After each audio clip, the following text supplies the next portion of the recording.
Okay, welcome to another episode of Stockport Grammar School Talks Sport. Today we've got an exciting guest. We've got Robbie Phillips, pro climber. Welcome to Stockport Grammar School Talks Sport. Robbie, how are you doing? Yeah, good. Just sitting here in my living room. It's different to a crag or a mountain. No, Um, definitely. Right, so we'll start off with then a little bit about your background, Robbie, and your journey to where you are today. yeah, of course. I started climbing when I was 15 years old. I actually started through the Duke of Edinburgh Award, if you believe. I actually remember the day that I kind of discovered climbing because I walked into the library at my school, George Watson's College in Edinburgh, and they had like this booklet on the Duke of Edinburgh Award. I remember to do the Bronze Award, you had to do a sport, a skill, and a charity. And on the list of sports that you could do, there was climbing. And I remember doing climbing. My mum had taken me climbing like years ago and taken an indoor climbing wall. She was always like taking me to try lots of different things as a kid because she wanted to help me find something that I loved, 9 or 10 years old. And I thought, you know what, that'd be a really cool thing to do. And so I remember I went down to this little tiny climbing wall in Edinburgh called Alien Rock. And I met an instructor there and I asked him if he could be my assessor for the Duke of Edinburgh Award. And I went back every Friday to meet this guy. His name is Johannes, and he took me climbing for the session. And at the end of the 3 month period, because you had to do 3 months of this thing, get it signed off every day, every week. And then at the end, I was really upset because I was like, oh, I've absolutely loved this so much, and I want to keep doing it. And he said, well, Robbie, you don't have to actually stop. You can keep going. So I did. And you know what? I never actually did get my Duke of Edinburgh Bronze Award. But I found climbing, and that was pretty much it. And then from there, it kind of just it got more and more. So I was going every Friday, and then I ended up joining a club at the other climbing center. And then at the school I actually went to, they actually had a club, so I ended up doing that as well. So I went from 1 day to 2 day to 3 day a week. And then I ended up getting invited onto sort of a local team that focused on competitions. Yeah. And I mean, as a person, I've always been quite competitive. And so competitions were quite a natural way to sort of kind of follow that competitive streak of mine. And I ended up competing for quite a number of years until I was about 19. I competed on the GB team, the GB junior team for a number of years, competed in World Youth Cups, European Youth Cups. But what I did find was that my interest in competitions did start to wane as I got introduced more by my mentors into the outdoors. Yeah. And as I started to discover, travel and climbing outdoors and the challenges that offers, that was kind of what really piqued my interest in the sport.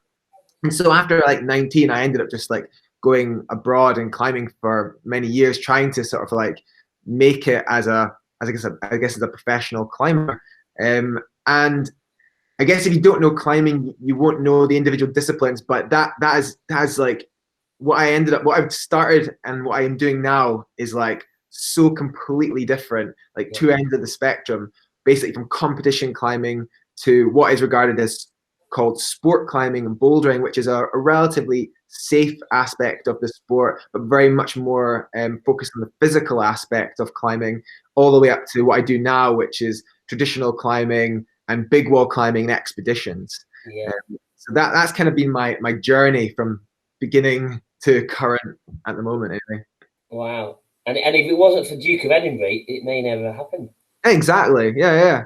I was watching The Crown recently, and it's actually like an episode where the Duke of Edinburgh actually is starting the Duke of Edinburgh. And I was like, man, I owe a lot to that guy.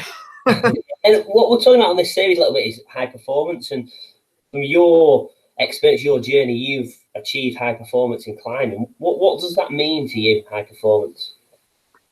Oh, yeah. Well, I guess people's perceptions of high performance, I think in general, is being the best or winning. I guess in school it could be getting an A, but to me it's actually more about your personal attitude to achieving your potential, irrespective of whether that's at the upper tier or not. I mean, in climbing high performance, could be seen as being GB team member competing for their country in a World Cup. But in my opinion, it's also an amateur climber trying to achieve their goals. At school, it could be a grade A student, but also a C average student striving for a B. It's the attitude to high performance, that I think is a thing that I think I'm really interested in.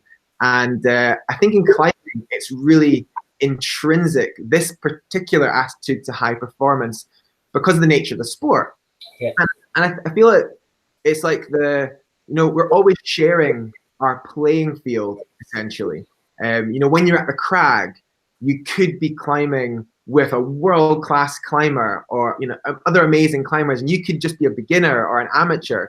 And the sort of amateurs and pros can be climbing side by side. They could be socializing at the crag, sharing information on the climbs, sharing stories, sharing training tips. I think from that aspect, it's a really good community for sharing. But I always like to think of it like this. It would be very difficult to organize a kickabout with David Beckham or Wayne Rooney. It'd be difficult to organize climbing with one of the world's best climbers, because you will literally see them at the crag. Yeah. And for that aspect, I think that really cultivates a good attitude around high performance.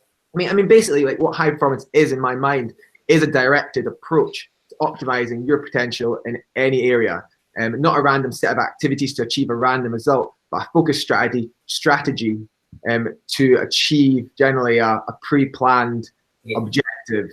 So that's like a training plan, goal setting, long-term strategy, and irrespective of the level you're at in sport or in anything, you can do that, basically. Yeah. So really, what you're saying there is just be the best version of yourself. Yeah, 100%. Yeah, exactly. I mean, like, I don't think I was very natural, at climbing. I still don't think I'm not someone who naturally builds the right muscles. When I was 15 years old, I was a rugby player. I was a prop, if you believe it or not. I'm quite skinny now, but it wasn't a natural development for me. So I had to really think about really carefully how I trained and how I approached climbing to get the most out of it. And I was competing at the time. I was competing against guys who had been climbing a lot longer than me, and I just had to really think strategically about how I approach this new sport and how I get the most out of it. And so, yeah, like, having a good approach to high performance, I think, made a huge difference. So for you then, like, high performance is predominantly, if you want, the way you think of it, is based around a mindset. So Yeah. At what point on your journey then from, being, as you say, that not natural climber, but you were climbing so much, you're almost 7 days a week, you were in the wall climbing. At what point did you use that mindset to actually focus, to actually make the physical improvements, if you want? So if you've got that, essentially you had an elite mindset very early on and knew what you wanted to do and knew where you wanted to be, how did you use that to actually essentially transfer that into gaining the elite performance? Yeah. So I would say that I was pretty insatiable with my appetite for learning, and very passionate about the activity I was doing, which gave me a drive that I think others didn't have, or at least others I was surrounded by didn't have. I guess I was like devouring like books on training, which at the time when I was younger, like, climbing training wasn't really highly developed. It was still lots of just ideas being thrown about by better climbers. But that's the other thing, as I was actually like, I was being a bit of a pain in the butt, with the professional climbers and the other climbers that I knew and could see at the wall. I was always asking them, like, oh, what do you do for this? And I mean, even now, actually, I get somebody told, you were an annoying little kid, by the way. But I guess like that got me somewhere because I was keen, and they were keen to kind of like guide me as well. Yeah, I mean, I think from the beginning, really, like, I was driven, I was motivated, and I think I was, from the very first time, I walked into that climbing wall and I went up to that instructor and asked him if he could be my assessor. You know, I can remember every session I would ask, you know, what do I do to get better? I wasn't afraid of asking questions. So I think, you know, from the start, really, that made a huge difference. Yeah, no, definitely. What comes across from you there, Rob, is basically your love for learning, but also that curiosity and how important that is. Yeah. I think they're linked together there. No, good. And then next question is role models and people who've influenced you on your journey. Have you got any that stick out in your mind, and why? Yeah. So I'd say like I'm trying to think how to best. So I would say I have like I had two mentors in climbing, Yeah. who Adam knew very well as well. Guys called Neil McGeechy and Neil Busby. I mean, they were literally just climbing instructors at the wall. And you know, like when I first went into the climbing center for a session, it was Neil Busby who was taking this. You should try and join us in this group because this is a group for like really keen climbers. Um, and then it was Neil McGeechy and Neil Busby that took that session afterwards. I mean, at the time, those guys would just have been like 25 years old themselves, you know, so young guys, but both of them really experienced climbers. And Neil McGeechy in particular, he was really one of the top climbers at the time in Scotland. And although I didn't really realize that at the beginning, you know, he was teaching me a lot about, how to train and also just both of them were teaching me a lot about the ethics of climbing and how to be a good steward for the community more than just a good climber.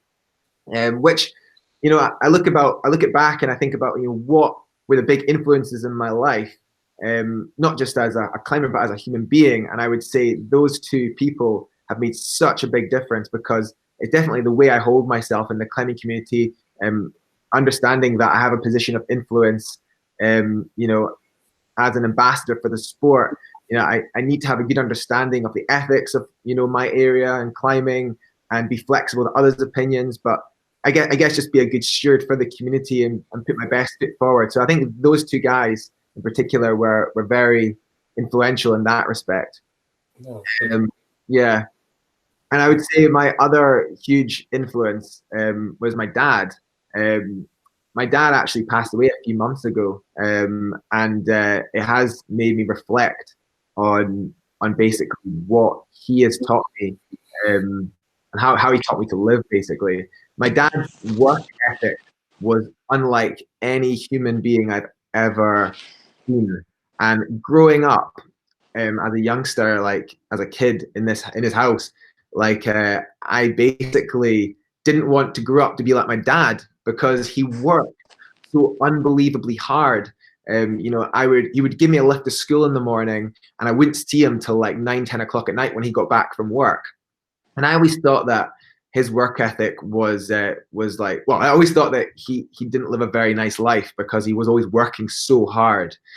But in a strange turn of events, I actually feel like I've become my dad, because I worked so hard at climbing and at my career and you know and making a living out of what I love.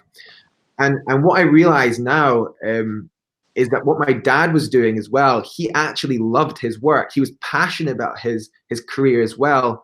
And so that was what gave him the fire and the energy to like put so much into it and to make a successful career for himself and to also like support his family. So I think like, yeah, my dad from that aspect was a huge influence. And every day I'm like seeing the way I approach climbing and the way I approach my career and being like, oh geez, yeah, I'm my father's son. Definitely. With like you spoke earlier about the fact that climbing has got so many diverse disciplines. Obviously, when you what made you decide essentially to change from that if you want sport and bouldering because you had such great success in that? You moved on to the sort of some extremely good grades really quickly and consolidated them really well. What made you transfer that into the trad side of things and the alpine side of things? Because they're so different, such a big different skill set. And then who were the influences for that, or was that self-driven? Yes, I think it's natural to kind of lose interest with things you've been doing for quite a long time, because things do tend to get stale.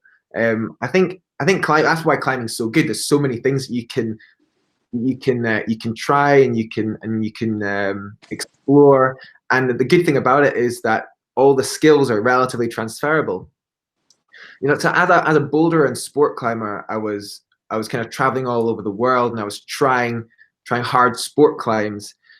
But after a while, I was finding the type of challenges quite one-dimensional, and it's interesting. Like it's gone complete. It's gone in a circle. I think when I was about 24, I was kind of losing the sight, losing the energy for just going out and trying something that was purely physical.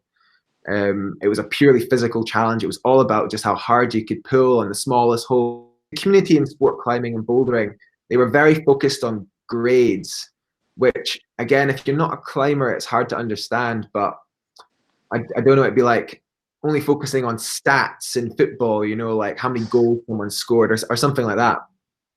Whereas in I got like an introduction through my mentors into trad climbing, and I realized that it was a little bit less grade focused and more about the adventure and the experience of going out into the mountains and having these big wild adventures. And I did this one trip that basically changed everything, and it was actually to the Dolomites. And it's funny, Adam, because you have a story from the Dolomites as well, where you went with Neil McGeechy and Johnny Stocking. Yeah, I had such a similar experience to you. It totally changed my life, my experience. I think maybe I went the year after you guys went. Basically, I'd heard about this climb called Bella Vista, and it's on this humongous big 500-meter piece of rock called Cima Ovest, as part of the Tracime de Lavaredo sort of feature in the Dolomites. And I went there, and I had it for some reason. I don't know how I got it in my head. I might have seen it in a magazine or a poster, but I got it in my head that I wanted to do this thing. And my Australian friend Logan basically said he'd come and climb it with me. And we got there, and I had like such little experience doing this sort of thing. It was way out of my league, like way out of my league. But we went for it regardless, and we ended up doing it. And halfway up the wall, I just completed the hardest pitch, but this like big storm was rolling in. It's really classic in the Dolomites to get these afternoon storms, and we still had like 300 meters or 250 meters left of the climb to do, and we knew if we kept on climbing, we were just going to get wet and cold, and it was potentially going to be very dangerous. So we decided to just sleep on this little like 1 meter ledge together, and we didn't have any sleeping gear. We didn't have anything. We were just in like a jacket, and Logan's like 5'1", you know, and I'm 6 foot. So basically, he like little spooned me, you know. He was just like snuggling up on this tiny little ledge. We were clipped with a sling to this hammered-in piton. A piton is like a metal thing that you hammer into the rock. We're just clipped into this thing, like a sheer drop right below us. And I remember all night, I couldn't feel my legs. The rain was like hitting the back of my down jacket, which isn't even waterproof. And it was just the most miserable night of my life. And I can remember like looking out and seeing the lights of the towns through like the mist and the rain, and being like, oh my God, like I just want to be down there. I just want to be off this ledge. It's horrible. And then about like sort of 6 in the morning, the light kind of came, and we're just like, right, let's just climb and get out of here.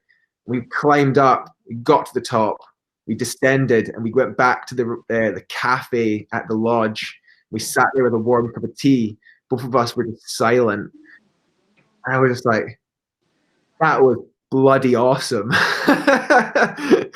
And it was so funny, like the sort of change in attitude from being up there, just wanting to be off, and then now I'm down and warm. All I just wanted to be was like back up there doing it again.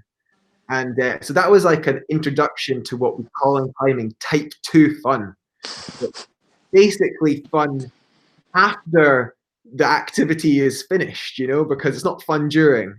And then I was like, wow, I want to do more of this. I want to do more of this. I want to be scared, because actually being scared, pushing yourself out of your comfort zone is actually really good. It's really fun. It can be really enjoyable, and it can be a great learning experience.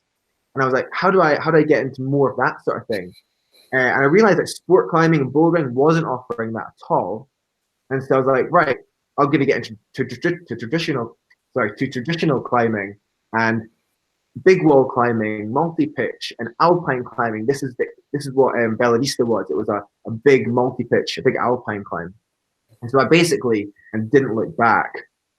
And since then, it's just been, it's been like climbing all around Scotland, doing traditional climbing, and trying to push my limits, my mental and physical limits, sort of side by side, going on trips to Patagonia, to Yosemite, doing big wall climbs, kind of just exploring that world of things. And it's funny actually, because now I think I did a few years where I basically only focused on that stuff. Yeah. And more recently, in the last 2 years, I've actually kind of come back to sport climbing, because the two are very transferable skills. You actually need to be able to be a good sport climber to be able to climb hard. And I've actually found a lot of enjoyment in sport climbing and bouldering again. So I'm kind of like a bit of an all-rounder now. I just kind of do everything. And I think it's been a great journey for me. Yeah, what a story that is. That's phenomenal. You had some setbacks along your journey, like everyone does. How did you overcome them, those setbacks? Yeah, so I mean, the setbacks I've had, I've not had, to be honest, I've not had any too major setbacks. I'd say, like, honestly, probably the biggest setback has been coronavirus lockdown. Honestly, that has been the biggest setback. In some ways, I had a trip for Pakistan planned. It was meant to be the biggest trip of my life. It's something I've been preparing for like the last few years, and that got cancelled. All my training facilities, they were all shut down, so I had no access to training for a while. In a sense, my whole purpose in life had just been chucked aside. For a good few months, I'd gone from living quite a nomadic lifestyle where I just like traveled in my van, climbing all the time, living outdoors, living and breathing the outdoors, and living and breathing climbing. And I suddenly like forced to spend all my time in a 50-meter squared flat in the city centre of Edinburgh with my girlfriend, just like in close proximity to each other for quite a long period of time with no access to the thing that I love. So that was quite a challenge. I guess I learned quite a few things during this time, namely that I don't need climbing.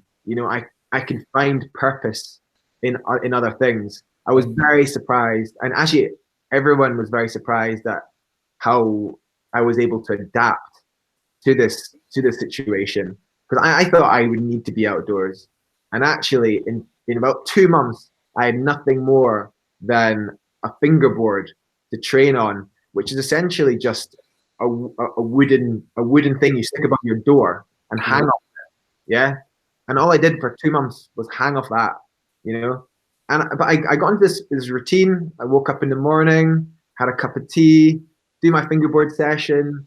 I would, find other things to do during the day, and then in the evening I would do my core routine, do some pull-up training, and that was pretty much all I did for 2 months.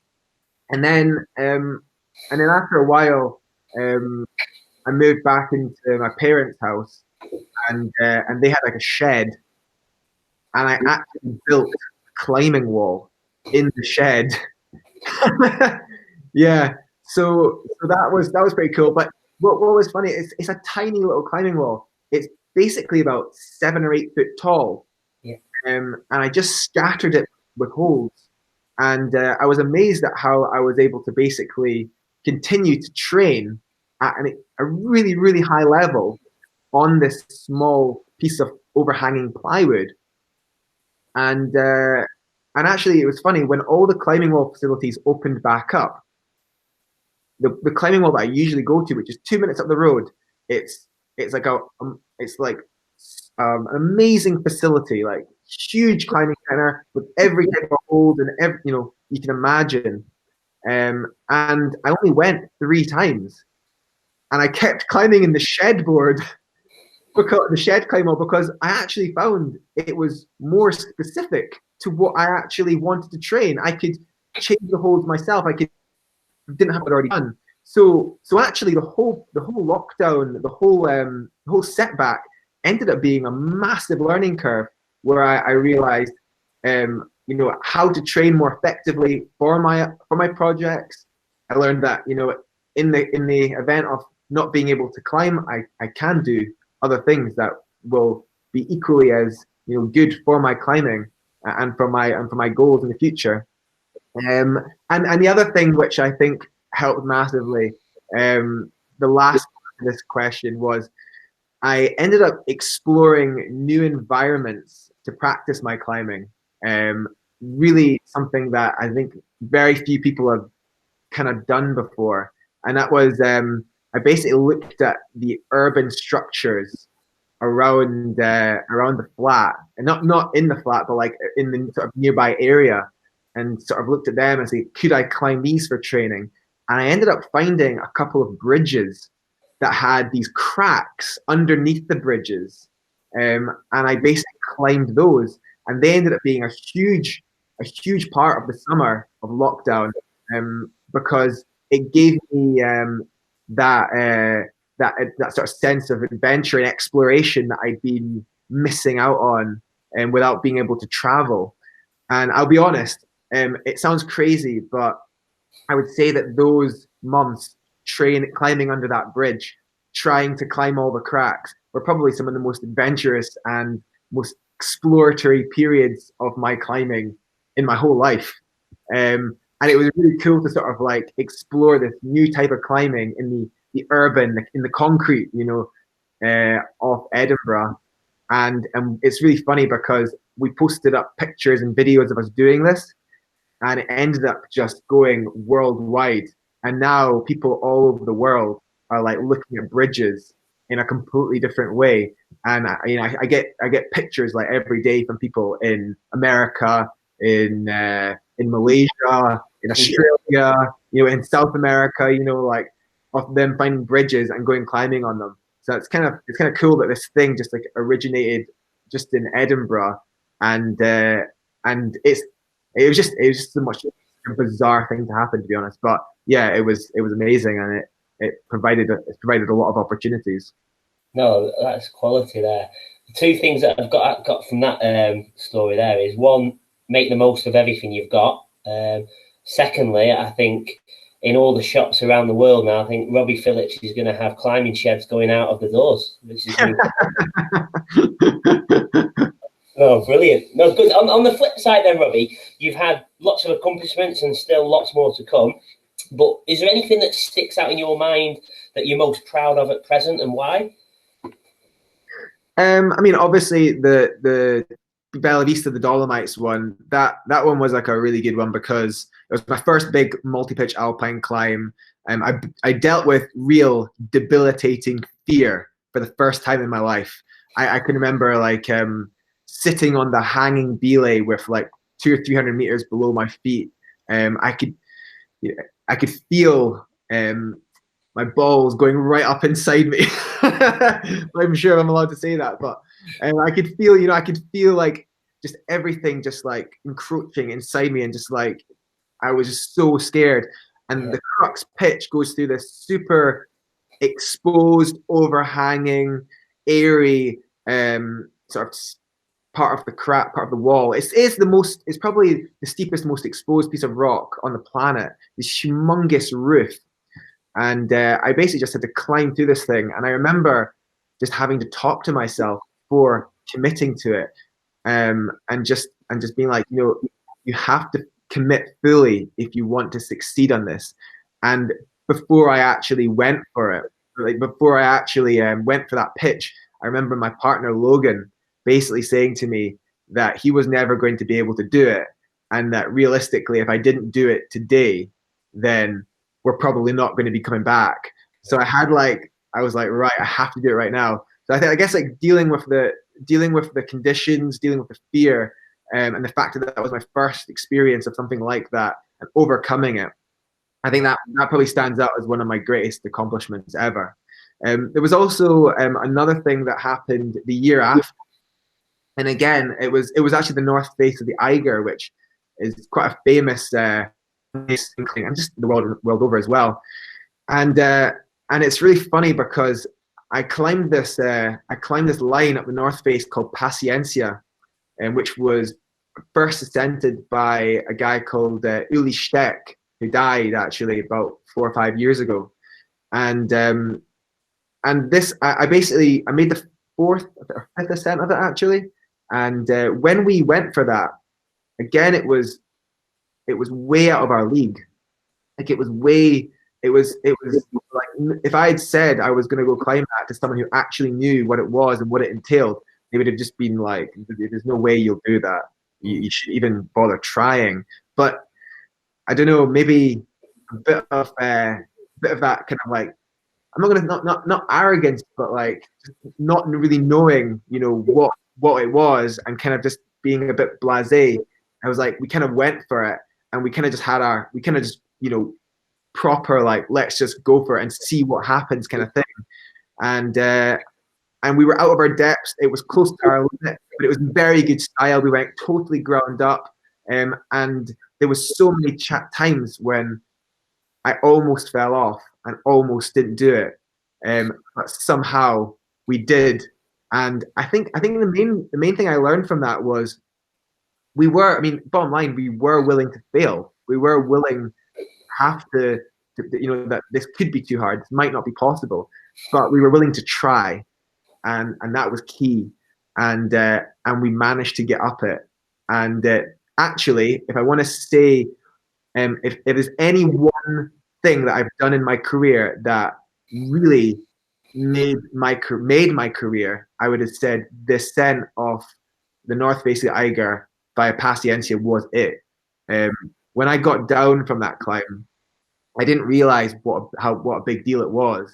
It was quite funny because, although I live for climbing, I'm actually sometimes I'm a little bit, I can be a bit like, I don't know what the word for it is, but like, I just don't know how important some things are, how big a deal like some climbs are. I don't really read at that time I hadn't read any literature on the north face of the Eiger, so I kind of, I didn't know to what extent doing the north face via that particular route was a big deal. And so when we got down, having done it, told a few people, and then it started kind of getting out. And then that evening, I was getting calls from Boulder, Colorado, from like the climbing magazines and like the websites, and they wanted to do interviews with me. And I was like, oh, geez.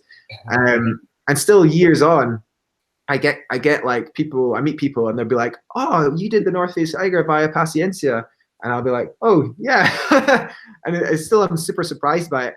And I ended up getting one of my biggest sponsors as well, Patagonia, like about 4 or 5 months after, and a conversation that kind of the actual being on the North Face Eiger, I met a guy whilst we were up there who ended up introducing me to the guy who was the brand manager for Patagonia, who ended up giving me a position for Patagonia. And being with Patagonia has been a highlight of my kind of like, professional climbing career, in terms of like working with a sponsor. So yeah, I'd say the North Face Eiger was the second one, and I'd say like the third accomplishment I would say that has been one of the biggest things was this thing called the Alpine Trilogy.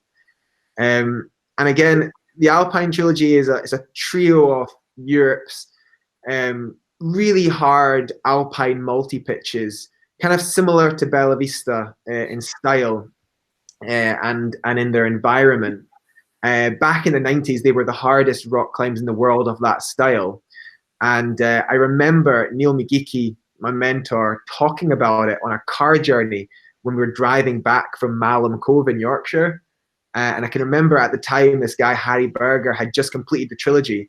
At the time, I think he was one of only 2 people to have completed the trilogy. And since then, only 2 more had completed the trilogy. And that's in like the world, you know, like, so like, it wasn't just, yeah, it was like a very small number of people had basically completed this challenging set of climbs. And I remember I was like 16 years old, Neil talking to me about the Alpine Trilogy. And I was just, it's for some reason, even although I didn't really know anything about any of the individual climbs, it was just something that was in my mind. I just wanted to do it. And I actually did think about it recently. I was like, why did that plant a seed in my mind? Why was that so important? And I think it was because like I've kind of always wanted to kind of feel that I was an accomplished climber, to feel that I could go out and I could be comfortable in any environment and put myself in like these stressful scenarios and be able to kind of overcome the obstacles. And I guess this trilogy of climbs was, you know, I guess was proving to myself that was possible. So over the course of 5 years, I would say about 10 years after, maybe like 13, 14 years after I first heard about the Alpine Trilogy, I actually set about going for them and trying to do them. And the first year was 2015 with Silbergeier in Switzerland, and that was meant to be like the sort of middle of the 3 in terms of the difficulties. I ended up doing that really quickly. And after I did that one, I was like, oh, wow, you know, maybe this isn't going to be that hard after all. And it was another 2 years after that I went for End of Silence, which was in the southern German Alps. And that ended up taking me the whole summer. And that was meant to be the easiest. And it was fun. It was funny because I ended up just getting stuck on this one small section of basically 3 meters on a 350 meter wall. And over the whole summer, just got stuck on this one section. And on the very last go I had on it, I injured my finger. And I can remember feeling the pain in my finger, having it falling off, going back down to the belay and realizing that, you know, I had one last chance at doing this because tomorrow my finger was going to blow up the size of a peach. You know, it's just going to it's going to be horrible. So I was like, right, I've just got to get this done now. And then unbelievably, just like that like sudden requirement to just get on and do it was enough to maybe get to the top. And I did that one. And then about 2 years after that, I went and tried the final one, which was the hardest. That one's called Des Kaiser Neukleider in the Wilde Kaiser in Austria. And again, that's the hardest, and it was a huge undertaking, huge challenge. And again, it took me the whole summer to complete. But I remember doing it, and on the last pitch, the last piece of climbing, I was with my friend Mish, and we were at this little belay ledge, and he had actually completed the pitch just prior to me. And I was getting really stressed because I wasn't completing the pit. I wasn't managing to do it. I was falling off at the start.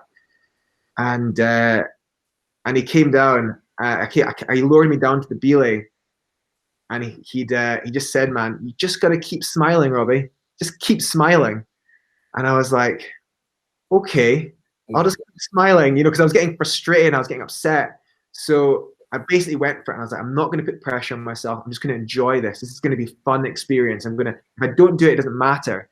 And I tried hard, and I gave it my all, and I got to the top, and that was it. That was done. And when he lowered me, basically we got to the top, we hugged, and we abseiled back down that ledge, and whilst I was climbing, he'd taken in chalk and like basically made a smiley face on the rock and went, Robbie, all you had to do was keep smiling. And that was that. And yeah, so I guess like the Alpine trilogy was complete, and it was essentially, it was 5 years of training, 5 years of focus on this main objective to complete. But essentially it was 15 years in the making from when Neil had first told it to me. And I guess it just proved to myself that I can overcome great challenges, you know, with patience and a directed approach, and with small steps towards a big goal, I can achieve that. Yeah, no, great message. And then what's happening in the future then with Robbie? What's the ultimate achievement you're going for? What would you be really, really happy with doing? Well, it's funny. I've always had this approach to climbing that is the pinnacle. You know, I guess that's why I love climbing, because, you know, I meet climbers who are in their 60s, 70s, 80s, who are still like pushing their own personal limits.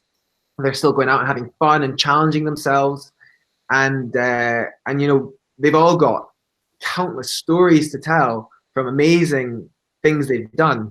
And of course, throughout their life, they'll say, you know, that this one was a really special one. But I don't think any one thing, you know, you don't want any one thing to be the pinnacle. You don't want to focus on one thing and it to be like, that's what I'm striving for, and once I do that, I'm going to relax, because that's very rarely the case in climbing. And it's never been the case for me that when I finish something, I relax and I'm happy. Usually what happens is I finish something and then I go, what's next? You know? And my approach to climbing has always been, I want my objectives, I want the things that I'm doing, the challenges, to teach me something or give me some new skills or abilities to be able to do something else next after that, to be able to take it a step further. So I guess, like, you know, like my sport climbing and bouldering career, and my competitions actually to begin with, they helped teach me how to train indoors for climbing. My sport climbing and bouldering objectives taught me how to climb well on rock. My first experiences of, you know, multi-pitch climbing taught me how to deal with fear. Trad climbing in the UK taught me how to better place gear efficiently and move fast on that terrain, and to deal with like lots of complex systems and yeah, complex challenges. And then all the big objectives that I'm undertaking now, all these expeditions, again, like my first trip to Patagonia, like, was an expedition that taught me how to survive in like a sort of wild environment for 3 months, you know, with no access to supermarkets or anything like that. So you learn all these new things, and I guess, like, now again, I'm just looking at what the next objective is. So realistically for me, the next objective was Pakistan. I want to go to high altitude big wall climbing, because I want to take what I've learned in the Alps and what I've learned in rock climbing onto a big face in a high altitude environment on an expedition. I guess that's like the culmination of that whole lifetime of climbing. And so that was the trip that got cancelled last year. And it's, you know, although we said this year, it's probably going to be the trip that's cancelled this year as well, because unlikely we're going to be doing any international expeditions. But it's still the thing that I'm looking forward to the most at the moment. I'm kind of like, that's what I want to go and do. I want to. So basically, the trip is to Pakistan, to the Trango Towers, which are 7,000 meter high peak. But the main feature of it that I love is the fact that it's just a sheer vertical granite face, which in that harsh high altitude environment, which is going to sort of basically test everything I've learned so far to the extremes. And that's probably my next big thing. What are Robbie Phillips' 3 non-negotiable behaviours that you'd expect from yourself and anybody else you'd come into contact with? Okay, so the first one, I think this is the most important actually, and it's always try hard. If I fail trying my hardest, I can accept that. Mm-hmm. But knowing I didn't give my all is what hurts me most. There's been a few times in my climbing career where I can really remember when I didn't try my hardest, and they're actually in some ways they're the most memorable moments because they really I'm just like, oh, I wish I just done this, properly and not sort of like essentially given up. I think in class sometimes important to do as well. You can give up with good reason, whether it's bad weather, dangerous conditions, objective dangers out with our control. That's okay. You want to live to fight another day. It's as much skill knowing when to back off, and being big enough to accept it on the day. But at the same, when you can give your all to something, you don't want to be your own saboteur, which is actually my second non-negotiable behavior, like not being your own saboteur, because it can be scary to try hard because you might fail, and I've done it myself, and it's a hard thing to overcome, and I've met a lot of climbers actually over the years who were striving to become professional climbers or striving for personal objectives and challenges, and they ended up becoming their own saboteur by not allowing themselves to try their hardest. I guess trying hard is like the culmination of it all, really. Like before every climb I get on, I audibly say to myself, try hard. That's what I say to myself. That's my inner mantra. When I'm on a climb, in the midst of it, and I've assessed the risks properly, and I know that I'm happy with them, I will say to myself, try hard, like speaking to inner Robbie, so that everything else is just like gone. There's no other thought processes. All I have to do is climb and try my hardest, and that's it. And my third, I would say, non-negotiable behavior is to try and stay humble. Really, I never want to let my ego get the better of me. I think ego is at the heart of some of the biggest failures in climbing, in anything actually. If you ever believe that success is inherited or given, that's completely incorrect. It's false. Success is earned. Bottom line. And I never wanted to forget who's helped me along the way, which is why I place such a heavy importance on the people who my mentors, but also anybody who's just given me a wee bit of advice here and there. I've always remembered it, and I've always very much appreciated it, which is why I've always tried to give back as much as possible to the climbing community, whether it's to young climbers who just getting into the sport, or whether it's young climbers who are already competing at a high level but are looking for advice, or just any climber, anybody at all who looks like they need help or support. I think it's really important to try and give back, especially when you've been given so much. Yeah, no, good. And then that links on to the last question, really, is talking about advice. And if Robbie Phillips could go back to being a 12-year-old boy, maybe at Stockport Grammar School, what advice would you give yourself, knowing what you know now? I would honestly say the best piece of advice I can give to anyone, and that includes any pupil, is try your best to find your passion and purpose. Finding it's a difficult one, but my mum, I think I owe a lot to my mum, because she was very adamant. I tried as many different things to try and find what I really loved doing, because she knew that would make me happy.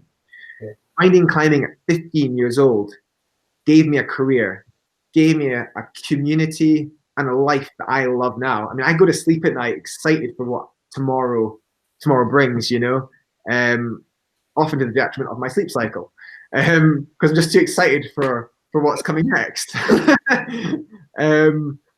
But finding a passion or purpose isn't easy. The worst thing you can do actually is settle for less than you're worth. And you're all worth, you know, you're all worth it, you know. You deserve to find something you love and make something off it.